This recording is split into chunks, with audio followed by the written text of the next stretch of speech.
അൽ ബഖറ സൂറത്തിലെ 2 ആയത്തുകൾ, അഥവാ ഒന്ന് ആയത്തുൽ കുർസി, നമുക്കൊക്കെ സുപരിചിതമായ അല്ലാഹു ലാ ഇലാഹ ഇല്ലാഹുൽ ഹയ്യുൽ ഖയ്യൂം എന്ന് തുടങ്ങുന്ന ആയത്തുൽ കുർസി. അതേപോലെ തന്നെ അൽ ബഖറ സൂറത്തിൻ്റെ ഏറ്റവും അവസാനത്തിലുള്ള ആയത്ത്, 2 ആയത്തും, അത് ആമന റസൂൽ എന്ന പേരിൽ നമ്മൾ അറിയപ്പെടുന്ന ആമന റസൂൽ എന്ന് പറയുന്ന ആ ഒരു ആയത്ത്, ആ 2 ആയത്ത്.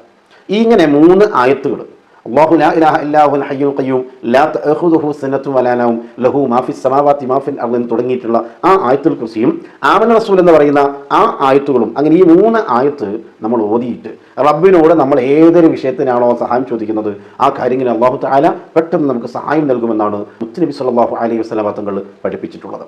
അതുകൊണ്ട് തന്നെ നമ്മൾ ഏതേത് പ്രതിസന്ധി ഘട്ടങ്ങൾ വന്നാലും ഏത് പ്രയാസഘട്ടങ്ങൾ വന്നാലും ആയത്തുൽ കുർസിയും ആമന റസൂലും ഓതുക. എത്ര എണ്ണം ഓതണം എന്നില്ല, 1 ആവുന്നവർക്ക് 1 ഓതുക, 2 ആവുന്നവർക്ക് 2 ഓതുക. ഇനി എത്രയാണോ നമുക്ക് ഓതാൻ കഴിയുന്നത് അത്രയും ഓതിയിട്ട് മനസ്സറിഞ്ഞ് റബ്ബിനോട് നമ്മൾ സഹായം ചോദിക്കുക. അല്ലാഹു സുബ്ഹാനഹു വ തആല പെട്ടെന്ന് നമുക്ക് സഹായം നൽകുന്നതാണ്. അല്ലാഹു